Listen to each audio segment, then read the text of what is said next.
Hello friends, कैसे हैं आप लोग। उम्मीद करता हूँ आप सब बढ़िया होंगे और आपकी तैयारी बढ़िया चल रही होगी। जैसा कि मैंने आपको बताया था कि मैं बहुत जल्द एक वीडियो लेके आऊँगा जिसमें फॉरेस्ट गार्ड और जेल प्रहरी दोनों के जॉब प्रोफाइल, जॉब शेड्यूल, इन सब का आपस में कंपैरिजन करूँगा और बताऊँगा कि कौन सी जॉब आपके लिए बेहतर होगी, है ना। आपने थंबनेल में भी देख लिया होगा और मैंने बोर्ड में पीछे लिख भी रखा है कि किन पॉइंट्स पे हम कंपैरिजन करेंगे। जेपी मतलब जेल प्रहरी, एफजी मतलब फॉरेस्ट गार्ड, ठीक है। तो एक तो जॉब नेचर समझेंगे दोनों का, दूसरा ड्यूटी शेड्यूल क्या रहता है, तीसरा सैलरी, चौथा प्रमोशन और पांचवा जो कि सबसे इम्पॉर्टेंट है, जो कि सबसे ज़्यादा क्यूरियोसिटी वाला पॉइंट है कि आखिर इन जॉब्स में प्रॉब्लम क्या है ना। क्योंकि दोनों जॉब ऐसी हैं तो दोनों वर्दी की, ठीक है। और दोनों में ऐसा है कि जो आप विभाग वाले लोगों से मिलेंगे तो दोनों विभाग वाले लोग बोलेंगे कि जॉब अच्छी नहीं है। तो आखिर देखेंगे कि इनमें प्रॉब्लम्स क्या आती हैं, ठीक है। तो थोड़ा सा वीडियो लंबा हो सकता है, 10 या 12 मिनट के आसपास का, तो आप थोड़ा सा धैर्य रख के वीडियो को पूरा देखिएगा। और मैं आपको यकीन दिलाता हूं कि इस वीडियो को देखने के बाद आपके मन में कोई डाउट नहीं बचेगा। लगभग दोनों विभाग का एक खाका आपके दिमाग में तैयार हो जाएगा, ठीक है। आपको पता है कि जेल प्रहरी की जॉब मैं कर चुका हूं, तो इसके बारे में तो मुझे सब कुछ पता है।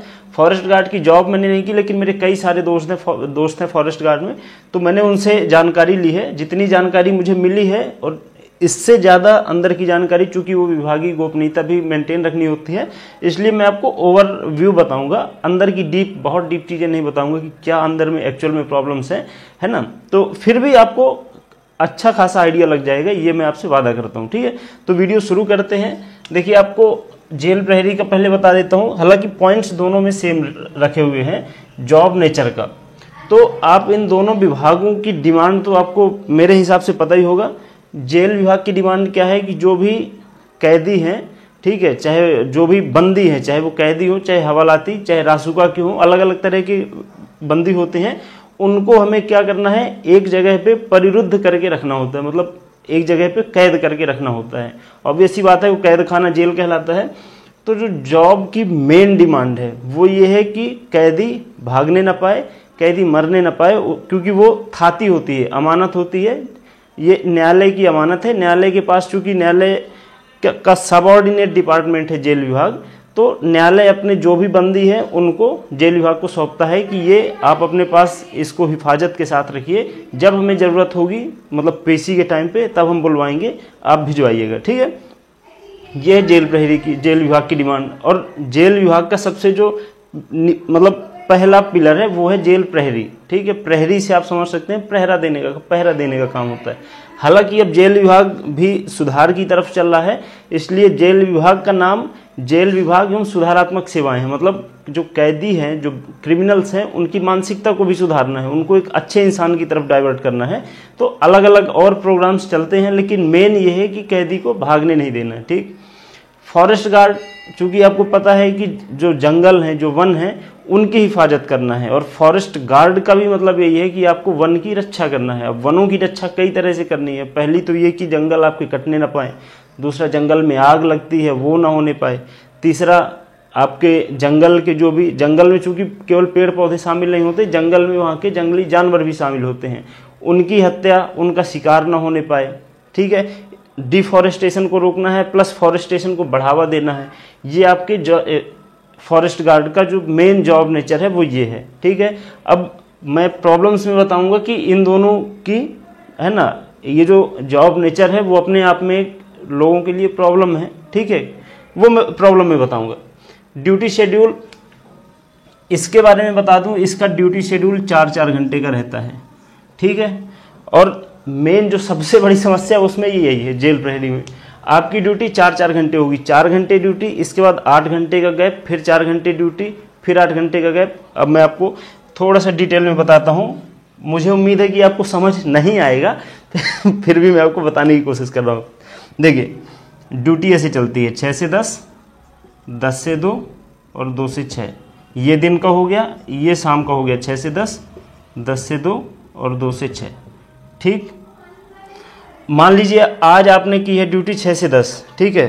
एक काम करते, मैंने उल्टा लिख दिया, मतलब आपको सीधा दिख रहा है लेकिन जेल विभाग के हिसाब से ये उल्टा लिख गया है। 2 से 6, ठीक है, 10 से 2, 6 से 10, सेम ही 2 से 6, 10 से 2, 6 से 10। अपन शुरू करते हैं 2 से 6 से। मान लीजिए दिन में आपकी 2 से 6 ड्यूटी है, तो दिन के बाद जब आपकी रात में ड्यूटी आएगी तो 4 घंटे के गैप के बाद आएगी। दिन के बाद जब ड्यूटी रात में आएगी तो 4 घंटे के बाद, और रात के बाद जब दिन में ड्यूटी आएगी तो 8 घंटे के गैप के बाद। मतलब आपने 2 से 6 दिन में ड्यूटी की तो आप रात में इधर आओगे 10 से 2 में, तो 6 बजे से 10 बजे के बीच में 4 घंटे का गैप मिलेगा। ठीक है, अब मान लीजिए आपने रात में 10 से 2 ड्यूटी की, तो इसके बाद 8 घंटे का गैप होना चाहिए। तो 2 में आप 8 जोड़ोगे तो आपकी सुबह आएगी 10 से 2 ड्यूटी। मतलब आपने रात में जो ड्यूटी की है वही ड्यूटी आपको दिन में करनी है। ठीक, तो अब आपने दिन में 10 से 2 ड्यूटी की, इसके बाद 4 घंटे का गैप मिलेगा, तो आप आओगे यहाँ 6 से 10 में शाम। अब आपने शाम में जो ड्यूटी की वही आपको दिन में भी करनी है। मतलब 10, आप इस पे 8 घंटे का देखेंगे तो आप 10 में 8 जोड़ोगे तो सुबह के 6 बजेंगे। तो 6 से 10 की, 6 से 10 ड्यूटी करने के बाद आपको मिलता है 16 घंटे का गैप। तो ये ड्यूटी करने के बाद आप सीधे रात में 2 से 6 में आओगे। मतलब 6 से 10 के बाद 10 बजे से लेकर रात में 2 बजे तक फ्री हो। ये मतलब मुझे तो नहीं लगा, नए लोगों को नहीं लगता कि ये अच्छा पॉइंट है। पुराने लोगों को अच्छा है, क्योंकि हर तीसरे दिन आपको ऑफ जैसा मिल जाता है। रात में आना पड़ता है, 10 बजे के बाद आप फ्री रहते हो तो आप अपने काम कर लेते हो जो भी है। ठीक है, फिर आप वही 2 से 6 करेंगे।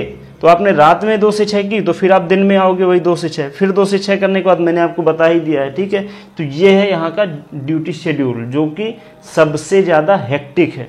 ठीक, क्योंकि आपकी नींद पूरी नहीं हो पाती और जेल विभाग आपको उलझाए रखता है। ड्यूटी, घर जाओगे फिर थोड़ी देर बाद ड्यूटी आना है, फिर घर, फिर ये है ना, तो ये उलझा के रखता है। इसका ड्यूटी शेड्यूल ऐसा है। आई होप कि आपको समझ आया होगा।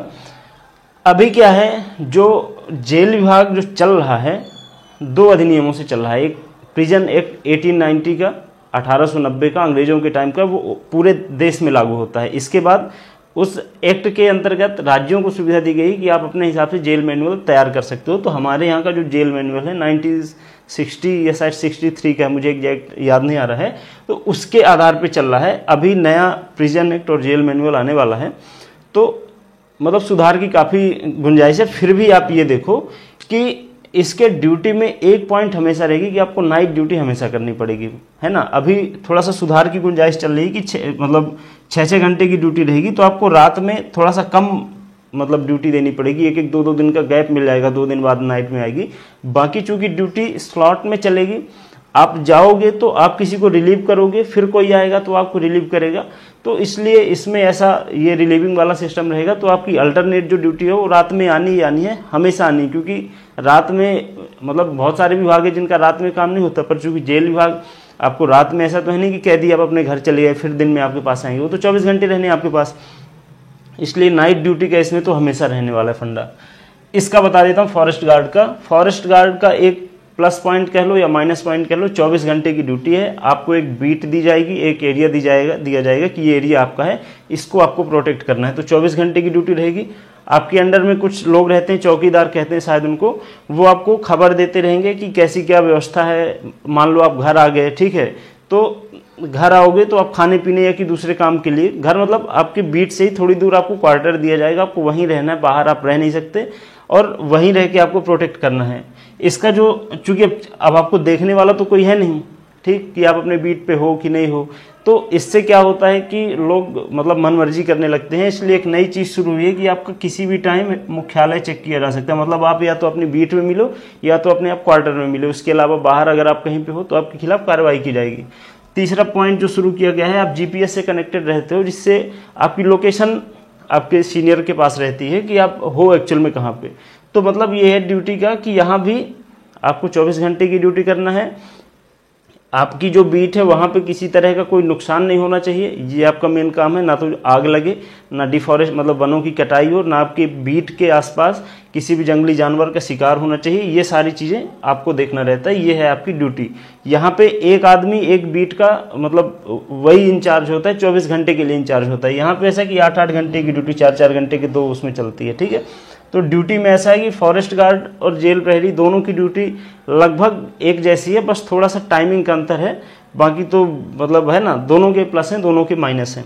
सैलरी देखो, आपको पता है 1900 ग्रेड पे है, 1900 ग्रेड पे प्लस अपने आप 46% डीए चल रहा है। 1900 ग्रेड पे का जो बेसिक बनता है वो 19,500 बनता है, ठीक है, प्लस आपका 46% आप इस पर डीए जोड़ोगे तो 26,000 के आसपास, 27,000 के आसपास बनेगा।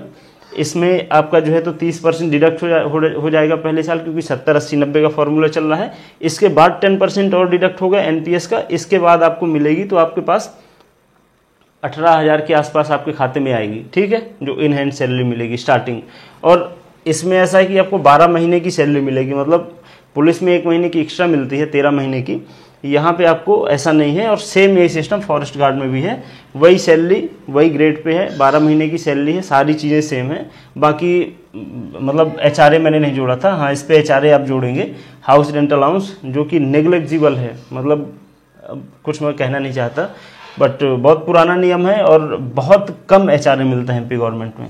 इसके बाद आप अगला पॉइंट है प्रमोशन का, ठीक है। प्रमोशन ऐसा है कि एमपी के लगभग सारे विभाग अभी ऐसी स्थिति से गुजर रहे हैं जहां प्रमोशन ना के बराबर होते हैं, फिर भी धीरे धीरे रिफॉर्म हो रहे हैं। जेल विभाग में ऐसा है कि मतलब नियम तो ये है कि 10 साल में पहला प्रमोशन होना चाहिए, लेकिन 30 साल में भी नहीं हुए प्रमोशन। अभी शुरू हुआ है प्रमोशन धीरे धीरे होना। एक्चुअल में क्या है कि प्रमोशन पे आरक्षण को लेके केस चल रहा है, और वो केस जब तक क्लियर नहीं होता तब तक क्लियर कट प्रमोशन कहीं नहीं होने वाला। हाँ ये है कि अभी कार्यवाहक बना दिया जाता है, जैसे आप पुलिस विभाग में भी देखेंगे कि मतलब कार्यवाहक मुख्य आरक्षक, हेड कांस्टेबल, कार्यवाहक इंस्पेक्टर का, ऐसे मतलब कार्यवाहक का चार्ज देके सैलरी वही रहती है, बस आपको कार्यवाहक बना के और अगला पद दे दिया जाता है। यही सिस्टम यहाँ भी है कि आप, ये प्रहरी को वार्डर बोला जाता है, आई होप कि आपको पता होगा। ये जो है तो हेड वार्डर बनेगा, मतलब मुख्य प्रहरी प्रमोट होके, ठीक है। इसके बाद आप बनोगे चीफ हेड वार्डर। ये जेल विभाग की एक मतलब एक माइनस पॉइंट है कि आप रहोगे आखिर में वार्डर ही, ठीक है। वैसे 1 स्टार है तो मतलब एएसआई बोलना चाहिए, असिस्टेंट सब इंस्पेक्टर, या कि कुछ दूसरा नाम देना चाहिए, एटलीस्ट वार्डर हट जाना चाहिए। जैसे पुलिस में आप देखोगे कांस्टेबल के तौर पे ज्वाइन करोगे, फिर हेड कांस्टेबल बनोगे, फिर एएसआई बन जाओगे, ठीक है। फॉरेस्ट गार्ड में भी बताता हूँ कि मतलब आपसे क्या है, जैसे इसका गार्ड है ये हट जाएगा, लेकिन हमारे साथ प्रहरी नहीं हटता है, ये विभागीय मतलब है, थोड़ा सा नेगेटिव पॉइंट है। तो यहाँ तक आप प्रमोट होके पहुँचोगे। अभी 1 स्टार का पद क्रिएट किया गया है जेल विभाग में और बहुत सारे लोग प्रमोट हुए हैं। पर देखो ऐसा है कि ये जो जेल विभाग है ये बहुत क्लोज कंटेनमेंट में काम करता है, ठीक है। आपकी जेल है ये, इसी के अंदर हो आप, जो भी हो, बॉस, दादा, जो भी आपको समझना है इसी के अंदर हो। इसके बाहर क्योंकि आपका कार्य क्षेत्र ही नहीं है, और जहाँ आपका कार्य क्षेत्र नहीं है वहाँ आप सिविलियन हो, आप यू आर नॉट ऑफिसर या वॉट एवर, ठीक है। तो ये क्लोज कंटेनमेंट में ये 1 स्टार भी है, तो ऐसा नहीं कि बहुत तुर्रम खान बन जाएगा, सिंपल ही नॉर्मल ही रहता है, ठीक है। तो ये हो गया जेल विभाग का प्रमोशन। इसके आगे क्योंकि इसके बाद सीधे 3 स्टार वही असिस्टेंट सुपरिटेंडेंट जो सहायक जिला अधीक्षक की आई थी वो है, 2 स्टार का पद अपने विभाग में है नहीं, तो इसके आगे आके कहानी रुक जाती है। ज़्यादातर लोगों की कहानी यहीं पे रुक गई क्योंकि प्रमोशन हुए नहीं। पर इसके बाद बहुत जल्द प्रमोशन होता है, मतलब ये होता है, वैसे होना 10 साल में चाहिए, इसके बाद 5 साल में ये, लेकिन इसी को 30 साल लग जाते हैं, 25 साल लग जाते हैं, फिर 5 साल में ये होता है। तो मतलब आप 1 स्टार तक पहुँच सकते हो। दूसरा, फॉरेस्ट गार्ड में प्रमोशन कैसा है कि यहाँ पे हेड कांस्टेबल टाइप वाला वो जो फित्ती लगाते हैं लाल वाली, उसका कोई कंसेप्ट नहीं है। सीधे आप फॉरेस्ट गार्ड के बाद 1 स्टार में पहुँचोगे फॉरेस्टर में, फिर 2 स्टार में मतलब डिप्टी रेंजर में। लेकिन यहाँ भी प्रमोशन के यही ढर्रे चल रहे हैं, 30 साल तक प्रमोशन नहीं होते। तो अगर ऐसा कि आप, मैं जनरल कैटेगरी के हिसाब से बोल रहा हूँ, बाकी दूसरी कैटेगरी में तो यहाँ भी प्रमोशन फास्ट होते हैं, क्योंकि प्रमोशन में वो रिजर्वेशन का कुछ नियम अभी लागू है। तो आप लगभग 30 साल 25 साल की ड्यूटी के बाद यहाँ पहुँचोगे, फिर लगभग 10 साल लगेंगे तब आप यहाँ पहुँचोगे। मतलब अगर आपकी ड्यूटी अच्छी है, आप कम एज में भर्ती हो गए हो, तो आपके पास पर्याप्त स्कोप है कि आप डिप्टी रेंजर तक जा सकते हो, रिटायरमेंट के 1-2 साल पहले तक, ठीक। अब बात करते हैं अपन सबसे इम्पॉर्टेंट पॉइंट। मुझे लगता है कि ये सारी चीज़ें आपको लगभग पता होंगी, ठीक है। मेन आपको नहीं पता होगी कि प्रॉब्लम क्या आती हैं। दोनों की प्रॉब्लम्स की बात कर लेते हैं। देखो, इसके प्रॉब्लम की मतलब जेल प्रहरी के प्रॉब्लम की मैंने आपको एक बता ही चुका हूँ कि इसका जो शेड्यूल है 4-4 घंटे का, मतलब आप सपोज करो कि आप रात में 2 से 6 करके आ रहे हो, ठीक है। आज आपने की रात में 2 से 6, मतलब रात में आपकी नींद खराब हुई कितने बजे से, 1:30 से आपकी नींद खराब हुई, ठीक है। इसके बाद फिर आओगे तो उजीला हो जाएगा, दिन हो जाएगा, 6 साढ़े 6 तक रिटर्न आओगे, फिर सोओगे आप वो नींद पूरी करने के लिए। दूसरे दिन जब आप ये बात कर रहा हूँ 2 से 6 की, फिर बात कर रहा हूँ 10 से 2 वाली रात की, इस दिन आपकी नींद कब खराब होगी? इस दिन मतलब आप यहाँ पे सोए 10 बजे से लेके 1:30 तक, इस दिन आप सोओगे सीधे 2 बजे से, मतलब 2:30 के बाद सोओगे, क्योंकि 10 के पहले जनरली कोई सोता नहीं है, ठीक है। फिर तीसरे दिन आप थोड़ी अच्छी नींद ले पाते हो, क्योंकि शाम को 6 से 10 और अगले दिन सुबह 6 से 10 होती है। मतलब आपकी हर 3 दिन में 2 दिन सोने का ये तरीका रहेगा कि आप 10 बजे से 1:30 बजे तक सोओगे, फिर दिन में सोओगे, दूसरे दिन आप सीधे 2:30 बजे ही सोओगे, है ना। मतलब आपकी जो स्लीपिंग साइकिल है उसकी बैंड बज जाती है, ठीक। सबसे बड़ा, हालांकि ये मैं अपने हिसाब से बता रहा हूँ, मुझे जो जेल विभाग में समस्याएं हुई, बहुत सारे लोग हैं जो मजे कर रहे हैं इस शेड्यूल के साथ भी, मतलब जिनको ऐसा लगता है कि हमारे पास कोई दूसरे ऑप्शन है नहीं, बस इसी में काम करना है, वो लोग मजे कर रहे हैं, बोल रहे हैं कि बढ़िया अच्छा चल रहा है, हमें बस 4 घंटे करो, फिर 8 घंटे जाओ घर में मजे करो, 4-4 घंटे करना है, पता भी नहीं चलता है। ये भी पॉइंट है, एक अच्छा पॉइंट है। आपने 4 घंटे ड्यूटी की, इसके बाद फ्री हो, फिर आप 4 घंटे करोगे, फिर फ्री हो, मतलब एक साथ 8 घंटे कहीं पे बैठना थोड़ा सा लगता है। जैसे कोई ऑफिस वाला अगर कर रहा होगा तो आप उससे पूछोगे, वो बताएगा 10 से 6 बहुत बोरिंग लगता है, लगातार बैठे रहो, है ना। तो ये मेरे हिसाब से शेड्यूल इसका हेक्टिक है। और दूसरा जो पॉइंट है वो ये कि आपको रहना किन के बीच में है? क्रिमिनल्स के बीच में। ड्यूटी वहीं पे करनी है, उन्हीं को तो बचा के रखना है, उन्हीं को तो भागने नहीं देना। आप उनके बीच में रहोगे तो चूंकि क्रिमिनल्स हैं, पॉजिटिव तो सोचेंगे नहीं। और एक चीज़ और, सारे क्रिमिनल्स नहीं होते, कुछ ऐसे होते हैं जो कि किसी मतलब साजिश का शिकार होते हैं। बहुत सारे लोगों के साथ मतलब फर्जी केसेस हो जाते हैं, अगल बगल वाले पड़ोसी ने करा दिया, किसी ने कुछ करा दिया। बहुत सारे ऐसे गर्लफ्रेंड बॉयफ्रेंड रहे, बाद में लड़की के घर वालों ने लड़की पे प्रेशर दिया, उसने इसके ऊपर 376 का केस करवा दिया। बहुत सारे ऐसे केसेस होते हैं। तो लोग क्या है, जो आपके आसपास रहेंगे वो लोग रहेंगे रोते बिलखते वाले। अब समझना मैं आपको क्या बताना चाह रहा हूँ, ये मैंने जो महसूस किया है। आपके आसपास लोग रहेंगे जो रो रहे हैं, दुखी हैं, परेशान हैं, तो इनके आसपास का जो ऑरा रहता है ना, और आप समझ रहे हो, जैसे आप मतलब किसी से बात करके आपको कैसा फील होता है। कोई ऐसा होगा जिससे बात करने से आप एकदम खुश हो जाते होगे। कोई ऐसा होगा जिसको देखते ही आपका दिमाग खराब हो जाता होगा। वो आप पे डिपेंड नहीं कर रहा, उस सामने वाले के ऑरा पे, उसके व्यक्तित्व पे डिपेंड कर रहा है, उसकी मतलब जो स्टेट ऑफ मेंटेलिटी है उस पे डिपेंड कर रहा है कि पॉजिटिव है कि नेगेटिव है। तो चूंकि यहाँ पे आसपास लोग नेगेटिव ही मिलेंगे, बोलेगा उसने ये ऐसा करा दिया, उसने वैसा करा दिया, वो तो जो ऑरा है वो नेगेटिव है। और उसके नेगेटिव होने से ऑब्वियस सी बात है, आप उस नेगेटिव माहौल में रहोगे, आप भी नेगेटिव हो जाओगे। तो मतलब ये थोड़ा सा मेंटेन करना मुश्किल होता है। जैसे एग्जाम्पल के तौर पर बताता हूँ, आप देखना जेल विभाग और फॉरेस्ट गार्ड में भी लोग, चूंकि एग्ज़ाम मतलब पुलिस कांस्टेबल के कंपैरिजन में काफ़ी टफ होता है मेरे हिसाब से। और जेल विभाग में जो लोग सिलेक्ट होकर जाएंगे, ऑब्वियस सी बात है, वो कहीं ना कहीं उनके अंदर टैलेंट तो रहता ही है। लेकिन ऐसे लोगों के बीच में रहने से ना 2-3 साल में उनकी जो पूरी पढ़ाई है वो पूरी भ्रष्ट हो जाती है, क्योंकि दिमाग उनका हो जाता है नेगेटिव, मतलब पढ़ने में मन नहीं लगेगा। बस मतलब मैंने महसूस किया है। तो इसका ये जो ऑरे का है बहुत इफेक्ट पड़ता है, ठीक। तो ये जो मैं बता रहा हूँ कि जो प्रॉब्लम है वो ये कि आपको क्रिमिनल्स के बीच में रहना है, क्रिमिनल मेंटेलिटी के बीच में रहोगे आप, मतलब नेगेटिव लोगों के बीच में रहोगे, तो आप मतलब बहुत मुश्किल रहेगा आपको कि आप पॉजिटिविटी अपने अंदर मेंटेन कर रख सको, ठीक है। ये मैंने देखा हुआ है।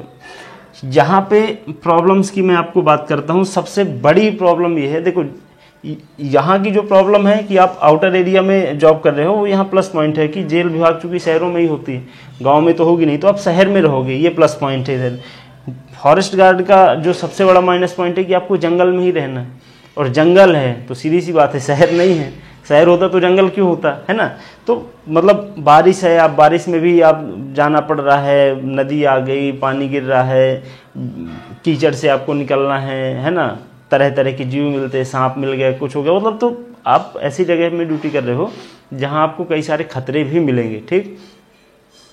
और दूसरा ये है कि आपको 24 घंटे की रिस्पॉन्सिबिलिटी है। आप अपने बीट के, जो भी आपका बीट है, वहाँ पे एक सिंगल पेड़ भी कट गया तो उसकी जिम्मेदार आप हो कि क्यों कट गया। इवन वो रात में कटा हो, उससे कोई मतलब नहीं है, क्योंकि आप 24 घंटे की जिम्मेदारी से बंधे हुए हो। इसलिए सबसे बड़ा माइनस पॉइंट ये है कि अगर आपका एक पेड़ कट गया तो उसका फिर वो जो मतलब जुर्माना, दंड वगैरह कुछ पेनल्टी लगती है वो देनी पड़ती है। तो हालांकि आपके अंडर में जो चौकीदार रहते हैं वो आपको जानकारी देते रहते हैं, फिर भी कभी कभार ऐसा होता है। तो मतलब ये कि आप दिमाग से एकदम फ्री नहीं हो सकते सोते टाइम पे भी। आपके दिमाग में रहेगा कि मेरे बीच में क्या चल रहा है, पता नहीं है, कहीं कुछ हो जाए। बहुत बार ऐसा हुआ कि रात में लोग सो रहे, सुबह गए तो पेड़ कट गया था, पेड़ कटते ही फिर है ना दिक्कत होती है। और तीसरा यहाँ पे क्या है, इंस्पेक्शन के लिए, मतलब आपके विभाग में इंस्पेक्शन होगा, जेल विभाग में, तो इसमें क्या है सबसे ज़्यादा यहाँ पे प्रॉब्लम होती है। इंस्पेक्शन होगा, उनने रिपोर्ट अगर बना दी कि भाई इस बीट में मतलब नुकसान हो रहा है वनों का, तो फिर आपको और ज़्यादा दिक्कत हो जाती है। ठीक, अब ये मैंने जो आपको बताया कि आपको जंगल में ड्यूटी करनी है, ये उन लोगों के लिए अच्छा है जिन्हें नेचर से बहुत प्यार है, तो वो लोग एंजॉय करते हैं, मतलब जंगल में अलग अलग पौधे अलग अलग है ना, तो उनको थोड़ा सा अच्छा लगता है। तो उम्मीद करता हूँ कि आपको ये समझ में आया होगा, और बस अभी समझने की यही चीज़ें हैं। इसके बाद फिर हर चीज़ का, हर व्यक्ति का अलग अलग अनुभव होता है। जैसे वही ड्यूटी मैं करूँगा तो मेरा अनुभव अलग रहेगा, मेरे साथ वाले का अनुभव अलग अलग रहेगा। ठीक है, तो ये था, ये जो सबके लिए सेम है। इसके बाद आप जॉब में आप जाके खुश होते हो कि आप परेशान होते हो, ये आपके अनुभव पे डिपेंड करेगी। तो उम्मीद करता हूँ कि आपको ये समझ आया होगा। ठीक है, और इसके बाद भी अगर कोई डाउट है तो आप मतलब कमेंट करिए और मैं आपको जवाब दूंगा। ठीक है, उम्मीद करता हूँ कि चीज़ें आपको समझ आई होंगी, वीडियो अच्छा लगा होगा। अगर अच्छा लगा है, चैनल पे नए हैं तो कृपया चैनल को सब्सक्राइब कर लीजिएगा। और मैं और अंदर की जानकारी चाहिए हो और कोई डाउट है, अगर मुझे ऐसा लगेगा कि वीडियो बनाने की ज़रूरत है तो मैं वीडियो बना के आपको जानकारी दूंगा। ठीक है, तो ठीक है, ख्याल रखिए अपना। और मैंने आपको बता दिया पिछले वीडियो में कि आपका लास्ट सितंबर में आपका फाइनल मेरिट आने की उम्मीद है। इसके पहले आ जाए तो अच्छी बात है, बाकी मुझे लगता नहीं कि सितंबर के पहले आएगा। ये महीना आधा निकल गया है, बस आधे महीने का और इंतजार है, 1 महीने का। 15 सितंबर के बाद आपका कभी भी आ सकता है। ठीक है, तो ठीक है, ख्याल रखिए अपना। तब तक चैनल पे नए हैं तो चैनल को सब्सक्राइब कर लीजिएगा। मिलते हैं अगले वीडियो में। नमस्कार।